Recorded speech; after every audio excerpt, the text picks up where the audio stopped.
परंपरा निभाने का दिन है। ज्ञान गुरु के पास जाने का दिन है।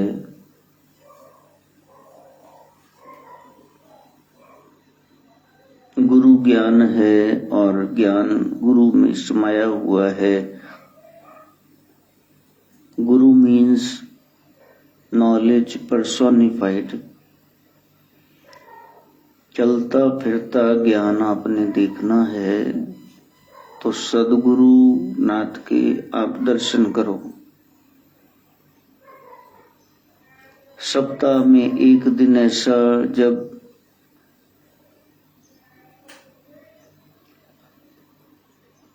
गुरु के सानिध्य में जाना चाहिए, अर्थात सत्संग जरूर श्रवण करना चाहिए। ज्येष्ठ शुक्ल की सप्तमी तिथि है। बड़े हो जाना है हमने ताकि जीवन में प्रकाश ज्ञान पक्ष आ जाए और भीतर के 7 चक्कर वो झंकृत हो जाएं। संसार के चक्रों से कोई निकलेगा तभी वो उस चक्कर को समझ पाएगा। भीतर के मूलाधार इंद्री नाभि हृदय कंठ चक्र को वो समझ पाएगा। पूर्वी फाल्गुन नक्षत्र है। फाग का अर्थ ही है रंग। संसार के इतने रंग चढ़ गए, शराबियों में बैठे शराब पीने लगे, जुआरियों में बैठे तो जुआ खेलने लगे। जैसा संग किया वैसा रंग चढ़ गया। लेकिन ऐसा नहीं हुआ कि सत्संग का रंग हमें चढ़ जाए। वो अतिशय गुप्त है। उसमें नास्तिकों का, रोगियों का, छोटे बच्चों का, बातूनी औरतों का, काम धंधे में लगे हुए संसारियों का, मानसिक रोगियों मेंटली रिटार्डेड पर्सन्स का कोई रोल नहीं है। कोई पिपासु हो वही सत्संग सुने। जिसने कहीं पहुंचना है वो उस मार्ग को अपनाए। नाथ परंपरा एक सरल सहज मार्ग है। कोई बंदा वो कह रहा है जी हमारा डॉगी बड़ा परेशान करता है, सुबह भी घुमाने लेके जाओ शाम को भी भौंकता ही रहता है। मैंने कहा परेशान हूं? कहते बहुत ज्यादा। तो जहां से लेके आए थे वहां छोड़ आओ इसको, नहीं तो कोई खाली सा स्थान देखकर उजाड़ सा इसको छोड़ के आ जाओ। हाय हाय महाराज आप कैसी बातें करते हैं। प्यार पड़ गया है, छोड़ भी नहीं सकते, छोड़ भी नहीं सकते, रख भी नहीं सकते। क्या दिमाग मेरा भी खराब कर रहे हो?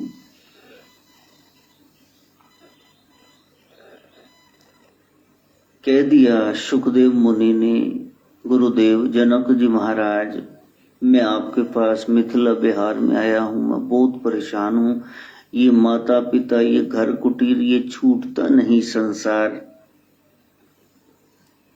तो फिर ये मेरे को छोड़ नहीं रहे, बाहर जाऊं। माँ कहती कहाँ चले? पिता ब्यास इतने ज्ञानी है, वो कहते अभी तो गए थे, कहाँ दोबारा भटकने जा रहे हो, बैठ जाओ। ये मेरे को छोड़ नहीं रहे। जनक जी महाराज ने महल में तो खड़े थे, पिल्लर खंबे को जफ्फा डाल लिया और कहा, सुखदेव मेरे बच्चे, मेरे शिष्य, मेरे को छुड़ा, ये खंबा मेरे को छोड़ नहीं रहा। सुखदेव हंसने लगे, गुरुजी ये क्या है, आपने खंबे को पकड़ा है, खंबे ने आपको थोड़े न पकड़ा है। इसी तरह संसार को आपने जकड़ रखा है, वो तो रोज ही दूर दूर आ रहे हैं, वो जा काम का, रोज थोड़ी देर बार भटका जा जहां से, वो पिछू मगरू ले, वो कह तो रहे हैं। लेकिन यदि भावना ऐसी है कि खीर समझ के खा लूंगा, तेरी जूती भी तेरी गाली भी, फिर वहां कोई संत क्या करे। शायद मुझे निकाल कर पछता रहा हो वो, महफिल में इस ख्याल से वापिस में आ गया। जब बार बार वहीं चिपकना है तो फिर उसकी निंदा क्यों कर रहे हो, हम बैठे रहो टेक के।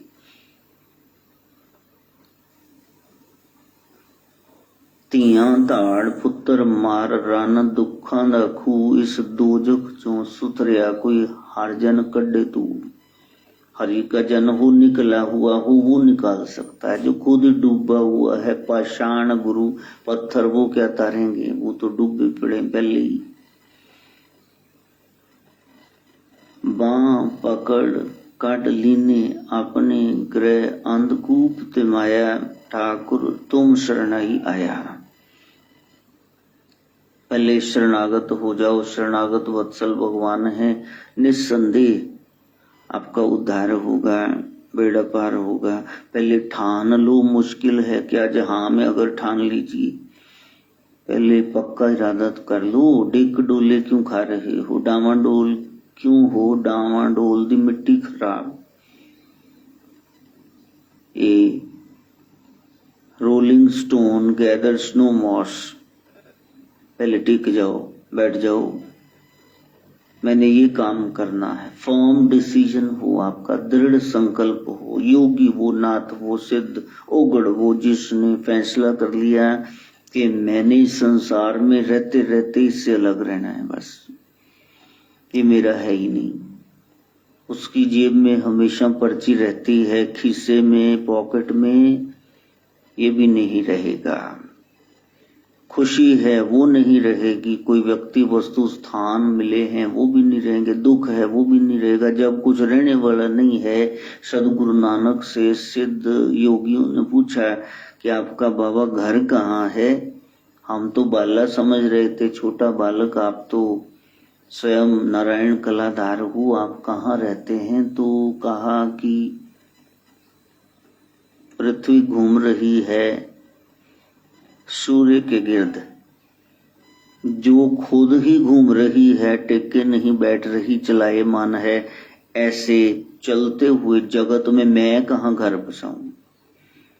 मेरा घर सचखंड में है, जो कभी नष्ट नहीं होता, वो परमानेंट है। सब कुछ फना हो जाए फिर भी वो रहता है। उस निज घर को आपने जानना है। सो दर के हा, सो कर के हा, जित बै सर्व संभाले। वो कैसा घर है उसका, जहां बैठ के ये सारा सिस्टम वो संभाल रहा। वो दर कैसा है वो जानना है। और वहां बात आ गई कि गावण तुदनु इंद्र इंद्रासन बैठे देवतियां दर नाले। अब आप वाणी में ये लाइन लिखी हुई है,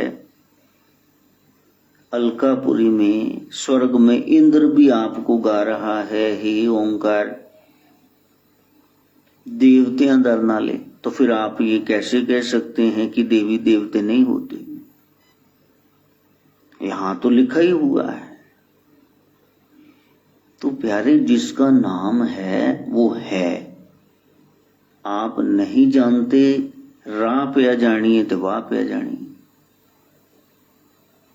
अकबर के जमाने में लैपटॉप कंप्यूटर नहीं था, तब इसका नाम भी नहीं था मोबाइल का। अब है तो इसका नाम है ना इन सब चीजों का। तो जिसका नाम है, वो कोरी कल्पना नहीं है। जब देखा तब गावा, जिसने देखा है उसने लिख दिया। यदि भगवान विष्णु नहीं है, कृष्ण नहीं है, तो फिर कोई उनको हरी धोती पहना देता, कोई पिंक रंग की धोती पहना देता। जहां भी कृष्ण की, विष्णु भगवान की देखोगे फोटो, श्रृंगार की बात ना करना, वो तो पता नहीं भगत भाव में आकर क्या क्या पहना देते हैं। पीछे कोई लड्डू गोपाल आया और पूरा उसको 3 पीस पहना करके, वो हैट भी पहना के लाया। मैंने कहा आपने तो हमारे कन्हैया मॉडर्न ही बना के रख दी। तो आप सोचो, वो पीला पीतांबर ही क्यों है, हरा क्यों नहीं, कोई और रंग का काला पहना देते। यानी जिसने भी देखा प्रभु को इस रूप में देखा, वैसे ही हैं।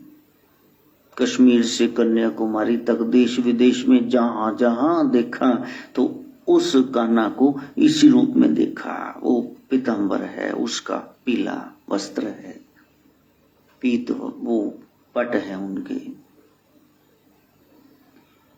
तो जब गुरु के पास गए तब ज्ञान मिला, और ज्ञान से उस ब्रह्म को हमने जानने की चेष्टा की और बूंद सागर हो गई।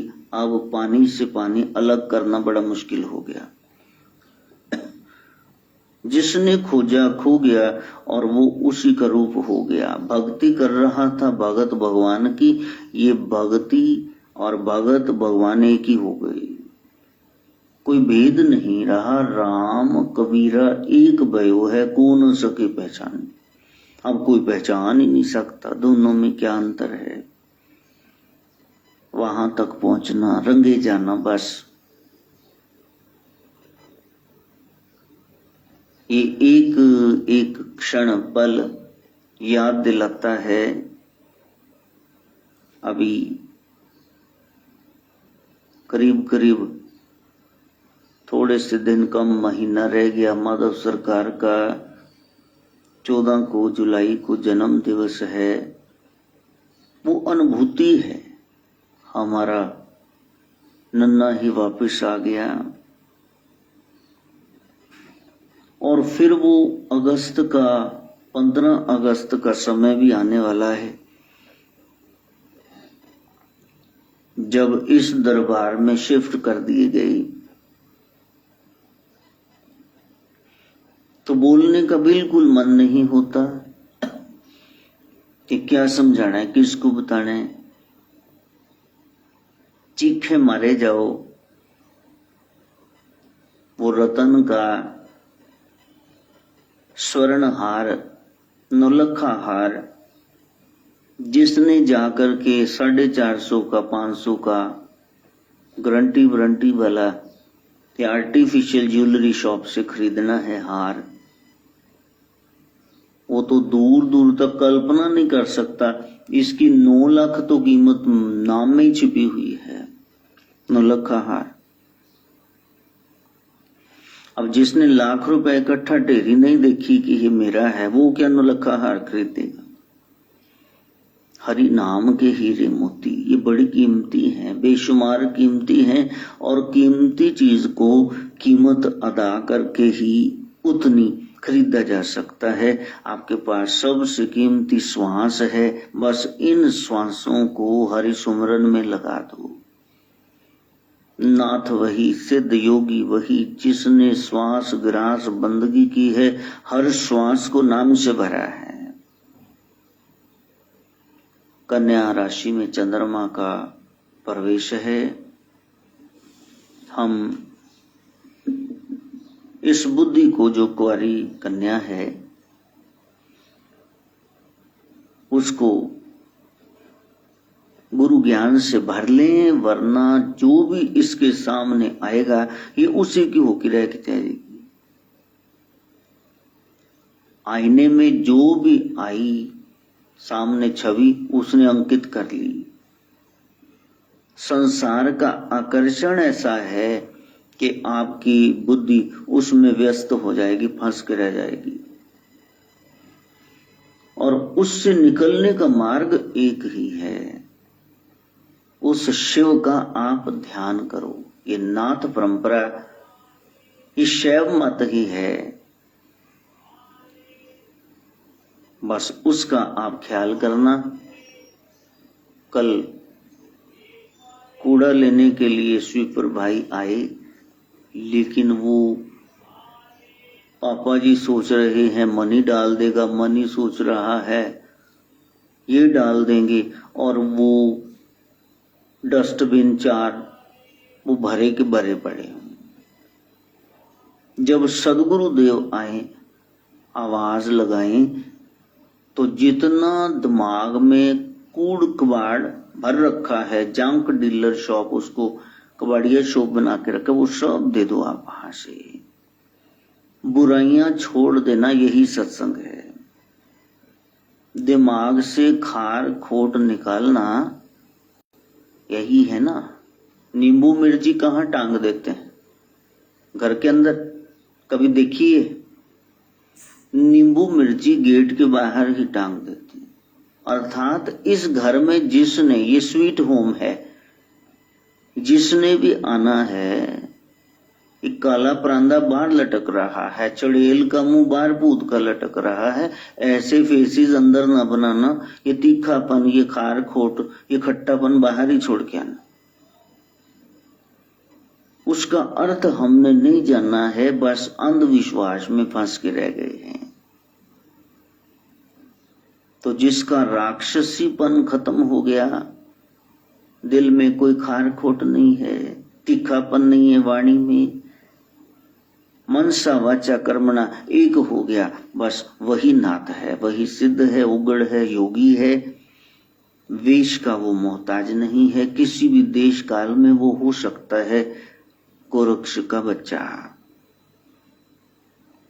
हमने प्रभु के बच्चे बनना है, और बनावट से एक दिन फिर हो जाना है।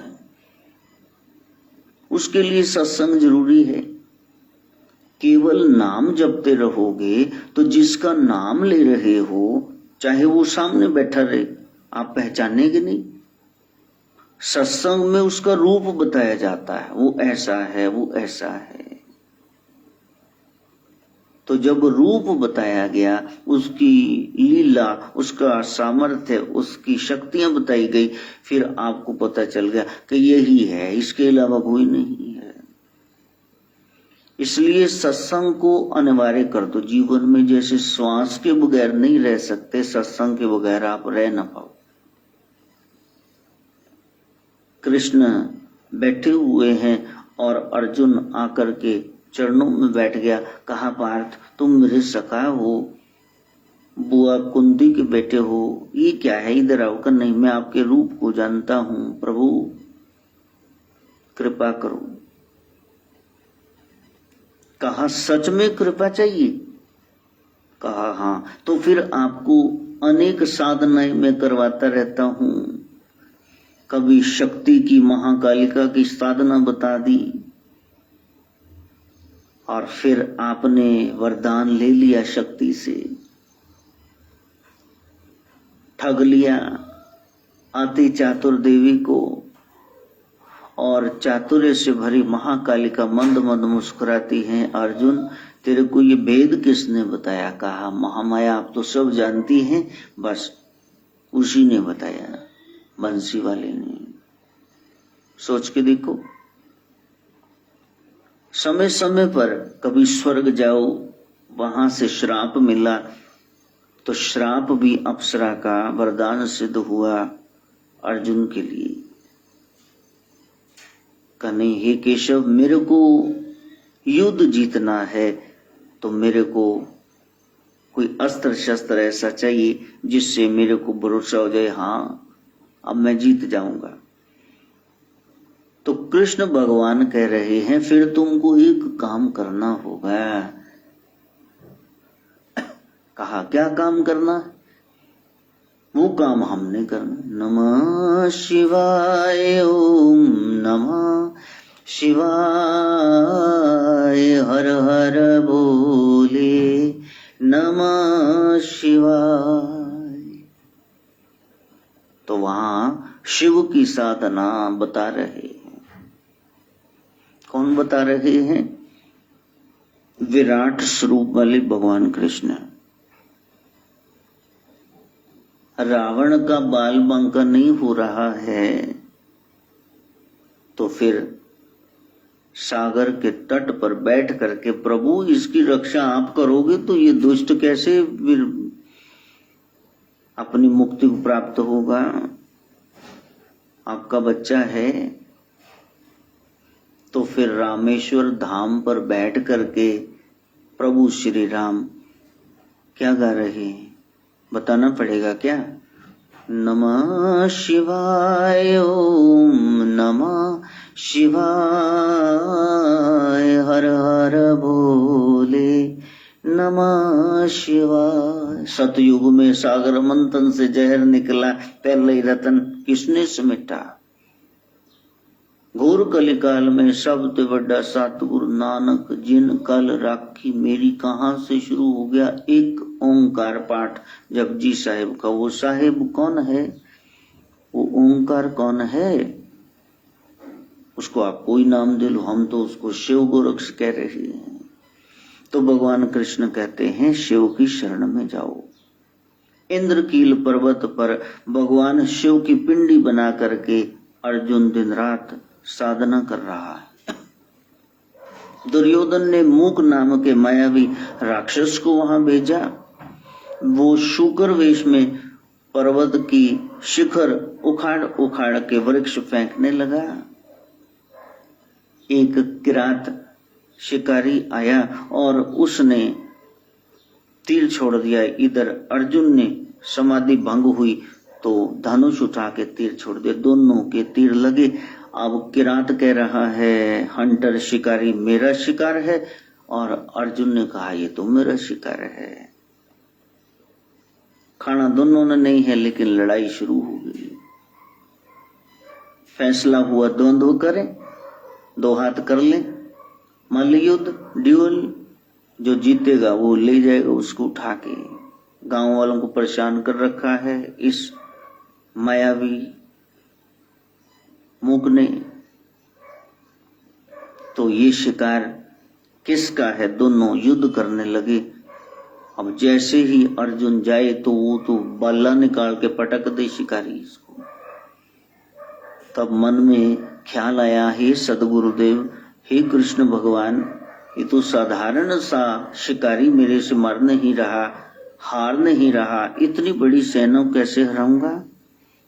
मंद मंद मुस्कुराते हुए भगवान कृष्ण मन में आकर के ठाकुर जी बता गए, पहले शिव की उपासना करो, तूने छोड़ी क्यों? और जैसे ही अर्जुन ने कहा कि 1 मिनट भाई साहब मैं जरा पाठ कर लूं फिर लड़ता हूं, कहा ठीक है कर लो, जेड़ा गुरु पीर मनाना मना ले पहले। लेकिन देखा कि तो शिव पिंडी की आराधना करने लगा। अब जल से सिंचन करे तो जल उधर शिकारी के सिर पे जाए, फूल चढ़ाए इधर तो वो सज गए उसके शीश पर। समझते हुए देर नहीं लगी, यही भोले बाबा है। ओम शिव गोरक्ष जय शिव गोरक्ष, ओम शिव गोरक्ष जय शिव गोरक्ष। चरणों में दंडवत प्रणाम किया। प्रभु कहा मैं परीक्षा ले रहा था, जिसकी आराधना कर रहे हो, नाम ले रहे हो, उसको पहचानते हो? कैसे नाम लिए जा रहे हो? मैं तो सामने खड़ा हूं और तुम मेरे से लड़ाई करने लग गए। हाँ, कि सदगुरु कृष्ण की बातें सुना करो भाई। गुरु से ठट्ठा मजाक नहीं, बता देना कि मैं इसलिए आया हूं, जर्रे जर्रे में है झांकी भगवान की, तो मेरे में सूझ क्यों नहीं, ज्ञान क्यों नहीं? ज्ञान वाली आंख ने पहचान की। आप आंख दो तो फिर जर्रे जर्रे से उसको मैं देख लूं। अभी तो वो दिख ही नहीं रहा।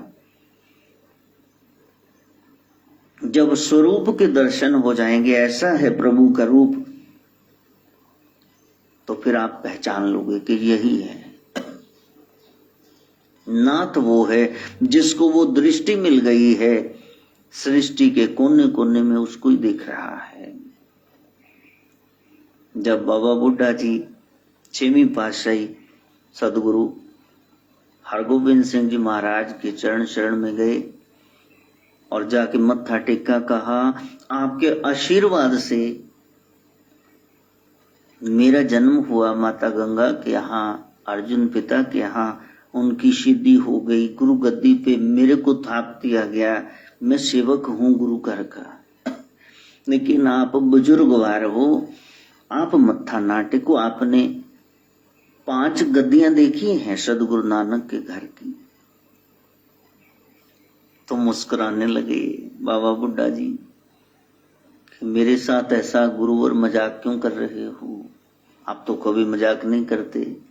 गुरु अर्जन काया पलट के, मूरत हर गोविंद संवारी।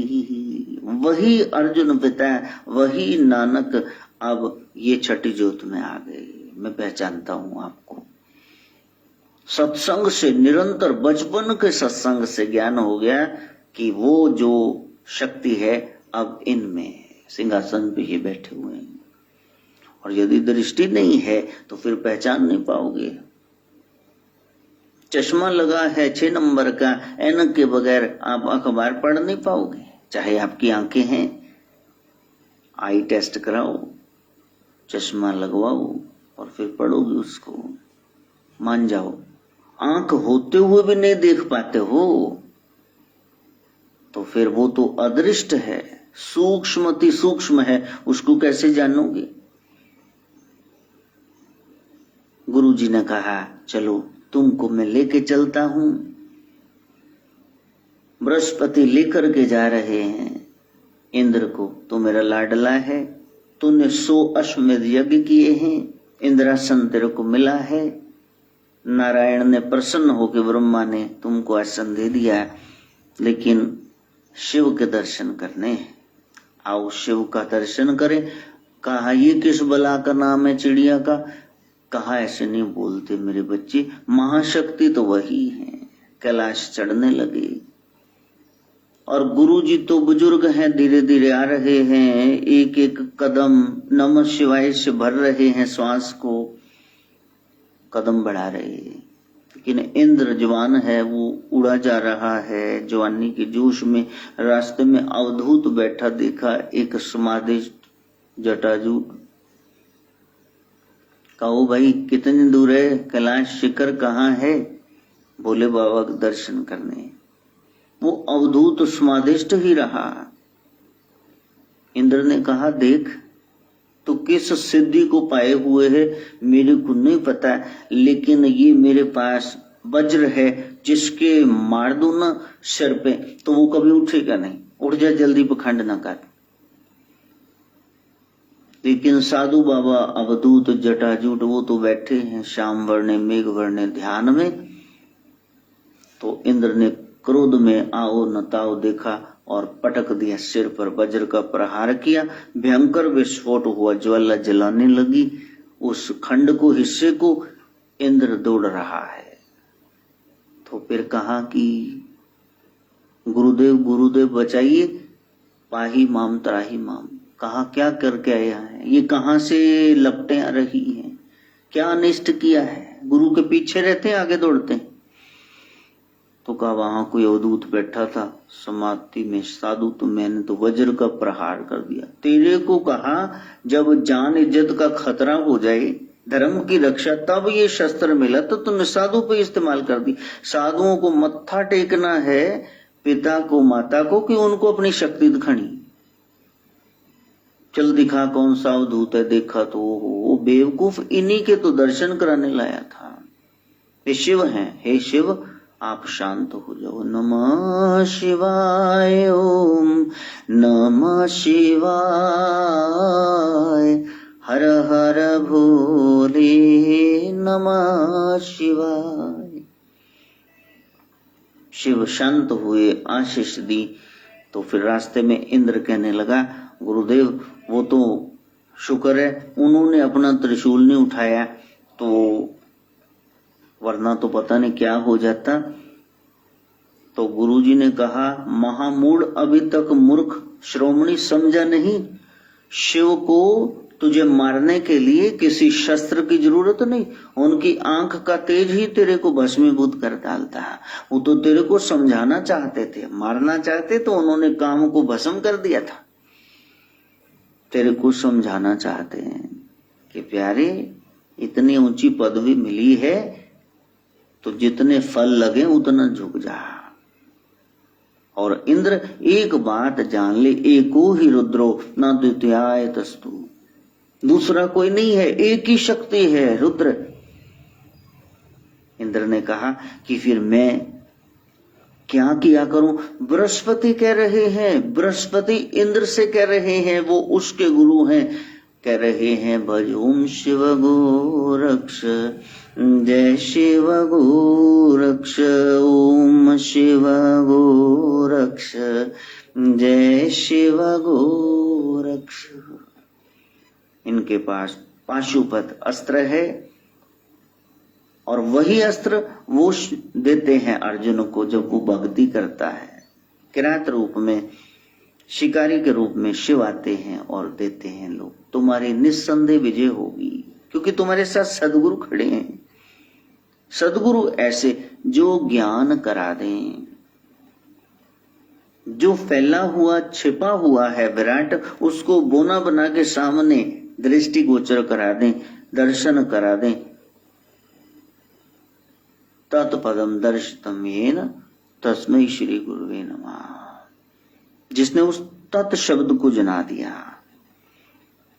बृहस्पति कहते हैं, इंद्र जो परम ज्ञानी हैं, फिर वो किसी दूसरे का आश्रय नहीं लेंगे, तुम इन्हीं की शरण में रहना।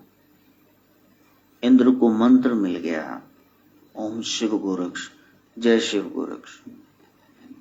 आपको भी मिल गया, आप भी जपो। वृक्ष की इतनी शाखाएं हैं, इतने पत्ते हैं, बूर है, फूल है, फल है, एक एक को पानी डालोगे क्या? एक एक को पानी डालोगे? सिर्फ जड़ में पानी दे दो, सब तक पहुंच जाएगा। बृहस्पति करे, इंद्र जिसने शिव को ध्या लिया, बीच में सारे देवी देव आ गए। ओम शिव गोरक्ष, जय शिव गोरक्ष, ओम शिव गोरक्ष, जय शिव गोरक्ष, ओम शिव गोरक्ष, जय शिव गोरक्ष, ओम शिव गोरक्ष, जय शिव गोरक्ष। भोजन का ग्रास मुंह में डालने से तृप्ति मिलती है, शरीर पुष्ट होता है, क्षुधा भूख शांत होती है। इसी तरह सोहम जिसमें ओम छिपा हुआ है, हे देवेंद्र, उसको जपने से भगत को भगवत तत्व का अनुभव होता है, भक्ति बढ़ती है और विषयों से वैराग, ये तीनों एक साथ प्राप्त हो जाते हैं। शिव गोरक्ष नाम की महिमा ऐसी। इसलिए साधना काल में आप त्वमेव माता पिता त्वमेव शक्ति को इकट्ठा करें और फिर उस पिता तक पहुंचे। भक्ति मैया वही भगवान को खींच करके लाएंगी। फिर पता चलेगा सौराष्ट्र में वो सोमनाथ, श्रीशैल में मल्लिकार्जुन, फिर उज्जैन में महाकालेश्वर भगवान महाकाल, ओंकार में परमेश्वर ओंकारेश्वर जी, फिर हिमवत पृष्ठ में केदारनाथ, डाकनी में भीमशंकर, वाराणसी में विश्वनाथ, गौतमी तट पर त्र्यंबकेश्वर भगवान, चिताभूमि में वैद्यनाथ जी, दारुकवन में नागेश, सेतुबंद में रामेश्वर धाम रामेश्वर प्रभु हैं और शिवालय में घुष्मेश्वर हैं। फिर इन 12 ज्योतिर्लिंगों का महात्म्य पता चलेगा। एक एक ज्योतिर्लिंग उनके पूजन से जो सामने आता है महायोगेश्वर वो एक ही है। ओम शिव गोरक्ष जय शिव गोरक्ष, ओम शिव गोरक्ष जय शिव गोरक्ष। जिस शिव की प्रेरणा से, शिव गोरक्ष की प्रेरणा से साउथ से लेकर के फिर प्रभु श्री ने, आदि गुरु शंकराचार्य ने 51 शक्तिपीठों की, 12 ज्योतिर्लिंगों की, चारों धामों की अलग अलग से फिर से रेनेसां ला करके खड़ी कर दी। वो प्रेरणा कहां से मिली? वो शिव से ही तो मिली, गोरक्ष से ही तो मिली। उनसे ऊपर कोई नहीं है। तो प्रजापति दक्ष ने अपनी 27 कन्याओं को चंद्रमा के साथ पानी ग्रहण कराया, विवाह हो गया। लेकिन रोहिणी इन 27 में से ऐसी कि वो चंद्र को ज्यादा प्रिय है। बाकी 26 नाराज, पिता से शिकायत करें कि आप एक ही ब्याह देते। चंद्र ने कहा मेरा तो प्रेम इसी से, आपने बाकी 26 भी मार दी, मैं क्या करूं। दक्ष ने कहा कि ये पति की ड्यूटी है, पत्नी का ख्याल रखे, और तू 27 को तो चुपचाप अब बोल रहा है, तब बोल देता। तुम्हें श्राप देता हूं, जाओ ये तेज, ये कांति जिसके बलबूते पे तुम मेरी कन्याओं को रोज रोज तिरस्कृत करते हो, ये नष्ट हो जाए, क्षय रोग हो जाए। जाओ तपे दिख टीबी राजयक्षमा हो जाए, तेनों टीबी पवे। तो चंद्र घटने लगा। उस समय चंद्र सभी देवी देवताओं की शरण में जाता हो, चल भरावा टीबी तेनू और सानू किधरे करावे, प्रसाद सानू दे जावे। जब कोई पेश नहीं चली तब उसने याद किया, नमः शिवाय ओम नमः शिवाय, हर हर बोले नमः शिवाय। ब्रह्मा के मार्गदर्शन से शिव का ध्यान किया तो शिव ने कहा, देखो दक्ष प्रजापति हैं, ससुर हैं मेरे, तो मैं उनका कहा टाल नहीं सकता, लेकिन फिर भी तुम्हारी पूजा नहीं हो रही, मैं शिरोधार्य कर रहा हूं। तुझका चांद प्रभु शीश पे धारण करते हैं, और देखो जब भोलेनाथ की आराधना करोगे तो चंद्रमा को भी तो मत्था साथ में टिका गया। कहा कि एक पक्ष में, कृष्ण पक्ष में कम होते होते लुप्त हो जाओगे, लेकिन दूसरे पक्ष में, शुक्ल पक्ष में तुम पूर्णता को प्राप्त करोगे। प्रभु ने वरदान दिया। तब ये 12 ज्योतिर्लिंगों में सोमनाथ ये प्रभु का ज्योतिर्लिंग सामने आया। ये पिंडी स्वरूप। जब कहीं टोई सहारा आश्रय नहीं मिलता तो एक ही तरीका है, जब सारे ग्रह नक्षत्र सो जाएं, वास्तु दोष होने लगे, टेवा जंत्री में सब कुछ पुट्ठा हो, हेडलाइंस फो हेडलाइंस सब बिगड़ जाएं, तब एक ही ख्याल सुरत आप शब्द के साथ जोड़ो, नमः शिवाय ओम नमः शिवाय, हर हर बोले नमः शिवाय।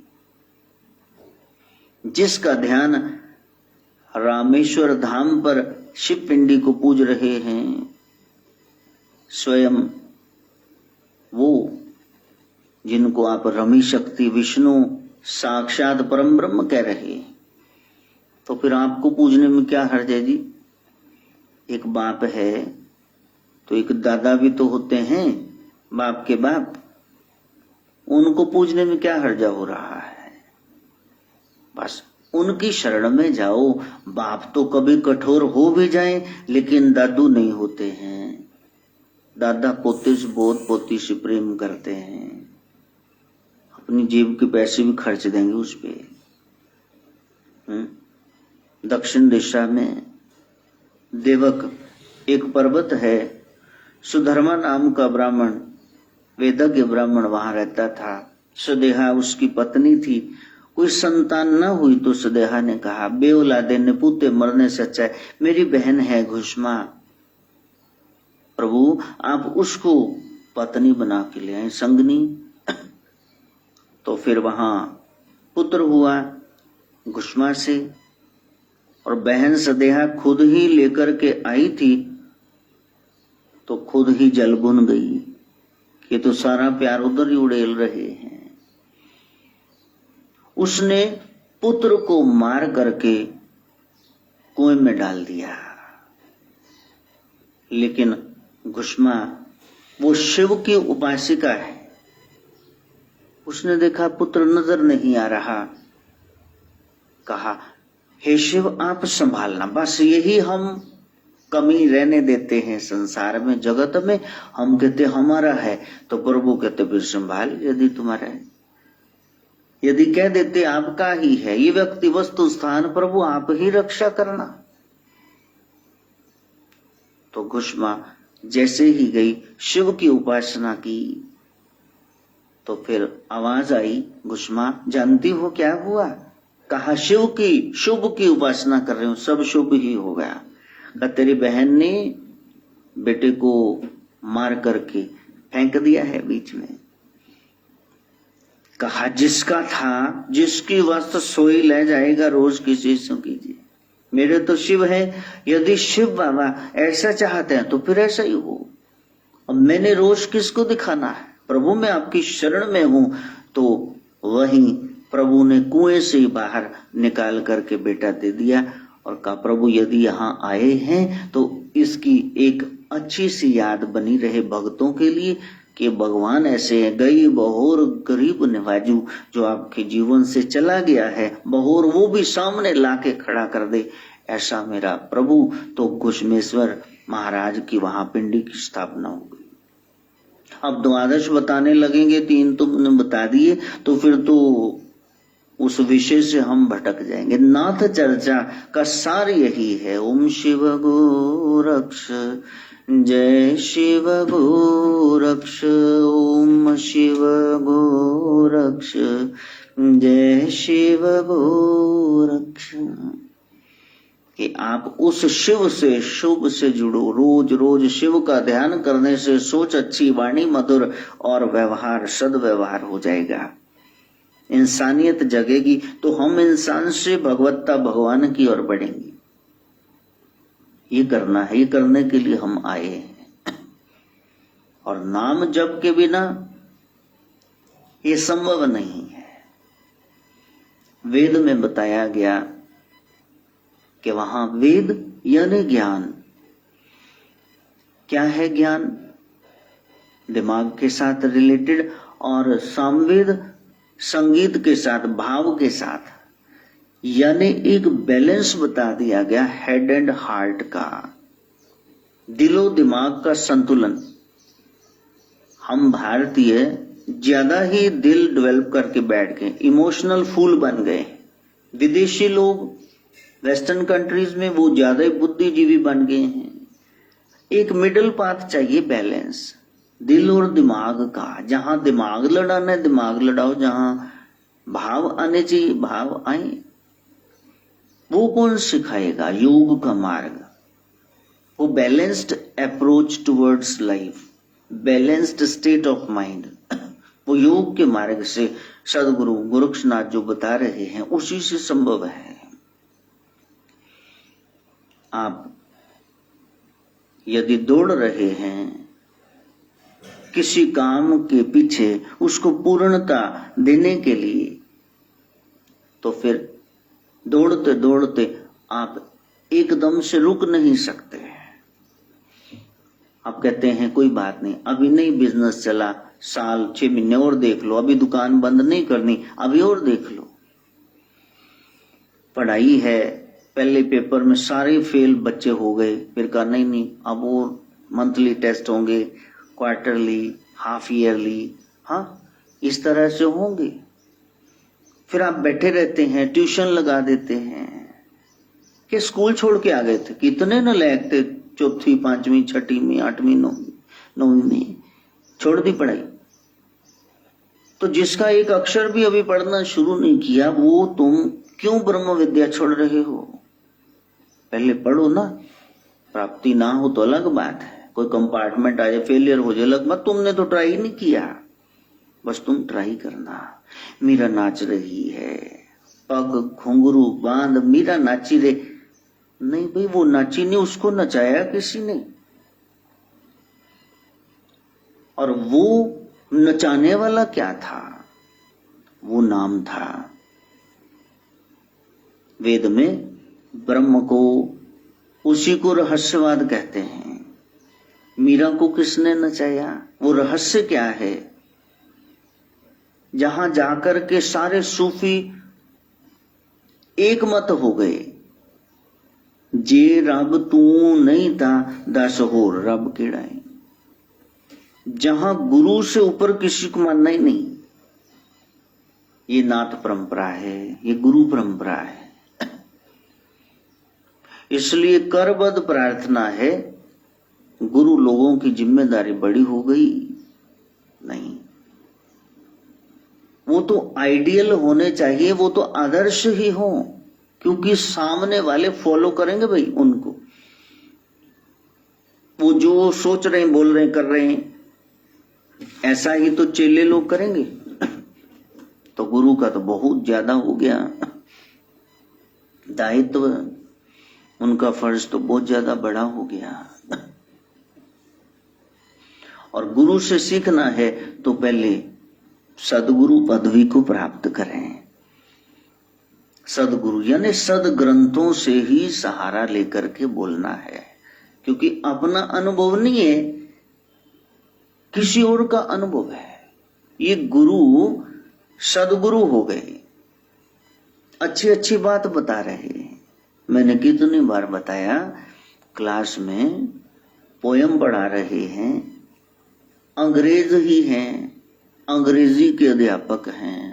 फ्रोट when on my couch I lie, in vacant or in pensive mood, the flash upon that inward eye, which is the bliss of solitude. Bliss of solitude, inward eye, ये शब्द बोले जा रहे हैं। And then my heart with pleasure fills and dances with the daffodils.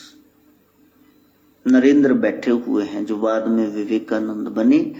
कहा गुरुजी teacher से, sir ये जो आप पढ़ा रहे हैं कविता, अंदर की आंख, भीतर की आंख, अकेलेपन का सहारा, आशीर्वाद, दिल का प्रफुल्लित होना, आनंद की अवस्था, क्या आप इसके बारे में जानते हैं? आपका अनुभव है? कहा नहीं, मेरा नहीं है, मैं पढ़ करके व्याख्या दे रहा हूं, ये अनुभव मेरा नहीं है। ये होता है सदगुरु का काम, गुरु का काम। फिर आप सतगुरु के पास जाओ जिसका अनुभव भी है। कहा वो कौन है? कहा दक्षिणेश्वर में इस समय प्रीस्ट की पदवी पर हैं, काली मैया के उपासक हैं, पूजा आरती करते हैं, उनके पास जाओ। रामकृष्ण परमहंस उनका नाम है। तो जब आप उस तत्व का निरूपण करेंगे तभी कर पाएंगे ना। पहले चाहत हो, चाह नहीं है तो फिर राह भी नहीं। जहां चाह वहां राह, where there is a will there is a way. पहले चाहत पैदा करो। तो वो जो आपने होना है और आप जो इच्छा कर रहे हैं, और दूसरे आप बने हुए हैं, कुछ बने हुए हैं और होना चाहते हैं। ये बनावट हटा करके होने की जब आप में तड़प पैदा होगी, इसी को बिरहा कहते हैं। जब बिरहा आपको ये डंक मारेगा, ये काटेगा नाग बिरहा का, फिर आप वासनाओं की जगह उपासनाओं को शुरू कर देंगे। Love makes us self sacrificing. जब प्रेम हो गया तो फिर आप कुछ भी कुर्बान करने के लिए तैयार हो जाएंगे। हाँ, कुछ भी करो। तो अब माधव सरकार कहते दादू तोता लेना है, मैंने कहा वो तो रख नहीं सकते। इंडियन पैरट किसी केज करना, पिंजरे में डालना तो मना है। ऑस्ट्रेलियन, हाँ ये थोड़े दिन रख लो फिर इनको आजाद कर देंगे। खरगोश लेने ले लो। बच्चा कुछ मांग रहा है, तुरंत उसको दे रहे हैं। वहां प्रेम है तो प्रेम में कुछ नहीं देखेंगे, आप कुछ भी करें। हालांकि किसी भी जानवर को आप चाहे एक दिन कितना भी खिला लो, कैद तो कैद है ना, चाहे लोहे का पिंजरा है चाहे सोने का पिंजरा है, क्यों रखना है उसको, वैसे बताओ तो दो आप। लेकिन जब प्रेम है तो प्रेम के वशीभूत होकर आपको नियम बदलने पड़ेंगे। कहा कुछ दिन रख लो, सेवा करो जीवों की, जी दिया परवान, फिर इनको आजाद कर देना, छोड़ देना किसी खाली स्थान पर। तो प्यारे, वो जो प्योर बन नहीं पा रहे, प्योर होना चाहते हैं, जिनमें ये बिरहा है, तड़प है, कसक है, तो वही बन पाएंगे। सत्संग उस कसक को बढ़ाने के लिए है कि हम कौन थे, क्या हो गए और क्या होंगे अभी। आओ बेचारे आज मिलकर ये समस्याएं सभी कि वो कितना प्योर सा इनोसेंस से भरा बचपन था, आज कितने मक्कार हो गए, कहां पहुंच गए हम। जिंदगी की तलाश में हम मौत के कितने पास आ गए हैं। बस उस प्योर सिचुएशन को लेके ना, I am a pure soul, मैं पवित्र आत्मा हूं। या तो फिर अपना नाम बदल के कोई निकम्मा सा नाम रख लो, रावण, दुशासन, दुर्योधन, ऐसा कुछ रखो ना। यदि नाम आपका कुछ है और फिर आप उसके अनुरूप काम नहीं कर रहे, तो फिर प्राप्ति नहीं होगी। अब मेरा नाम पहले क्या था, अशोक, अशोक, और अशोक कॉम्बिनेशन सिंटैक्स, संधि विच्छेद करो, अ प्लस शोक, अ मैंने बगैर, शोक मैंने दुख। जिसको कोई दुख नहीं है वो अशोक। और मैं सवेर तो ही रोना बैठना शुरू कर दा, चेहरा लटका हुआ होवे, जेड़ा आवे ओनू भी रुवा मान लो, ये क्या अकल है भाई। तुम अपना नाम तो सार्थक करो, तुम्हारा नाम तो अशोक है, तुम रो रहे हो, खुद को भी रुला रहे हो। अब सदगुरु नाथों ने नाम रख दिया अनीशनाथ। अनीशनाथ भगवान शिव और विष्णु के, भगवान शिव का ही नाम है, जहां वो हरि और हर एक हो गए, फिर कोई अनीश रह गए। अब ईश्वर तो दोनों एक जगह पर इकट्ठे हुए, पर इनका ईश्वर कौन हुआ। राम कहते शिव मेरे देव हैं और शिव कहते हैं राम मेरे देव हैं, तो दोनों ही एक हो गए। अब कौन रह गया, कोई भी नहीं। अनीशनाथ नाम पड़ गया कि इनका ईश्वर कोई नहीं है, खुद ही ईश्वर है। कितना प्यारा नाम दे दिया अनीशनाथ, ये उसकी कृपा है। तो जब हम कह रहे हैं कि शाम तुम आ जाओ, मैया जी आ जाओ, फेरा पा जाओ, हेठ बोर्ड दे खड़ के रत्नों ने बाजा मारियां, कदू आना है, शाम कब आओगे। जब ये आवाजें लगा रहे हैं तो इसका अर्थ क्या हुआ। श्रीनाथ जी कह रहे हैं, गोरख कह रहे हैं, जब हम कह रहे हैं भगवान आ जाओ, इसका मतलब हम चाहते हैं हम में परफेक्शन आ जाए, क्योंकि भगवान पूर्ण है, उसमें कुछ अधूरा नहीं है। मेरा नाथ वो है जो अपने भीतर से उस शिव को प्रकट कर रहा है, परफेक्ट को पूरा कर रहा है। बाहर इम्परफेक्शन से तो सभी भरे हुए हैं। बस वो कह रहे शिव शिव करते करते अब वो शिव ही हो गए, शुभ हो गए। मेरा नाथ कौन, जो भीतर से उस शिव को बाहर प्रकट कर दे। प्रोजेक्शन है, जो भीतर है वही बाहर है। यहां भीतर कुछ और है रावण, और बाहर राम बने घूम रहे। कंस भीतर समाया शिशुपाल दंत वक्र, और बाहर कृष्ण होने का दावा कर रहे हैं, खुदाई का नहीं। आपका भीतर और बाहर एक हो जाए तो नाथ कौन कह रहे हैं सदगुरु गोरखनाथ, नाथ वही जिसका भीतर बाहर एक हो गया। बस उस चेष्टा में रहें, उस प्रयास में रहें, निस्संदेह सफलता मिलेगी। हम सफल हों, मां गायत्री से बुद्धि के लिए, विवेक ज्ञान के लिए प्रार्थना। ओम भूर्भुवः स्वः तत्सवितुर्वरेण्यं भर्गो देवस्य धीमहि धियो यो नः प्रचोदयात्। स्वाहा। सर्वे भवन्तु सुखिनः, सर्वे सन्तु निरामया, सर्वे भद्राणि पश्यन्तु मा कश्चित् दुःखभाग् भवेत्। ओम शांति शांति शांति।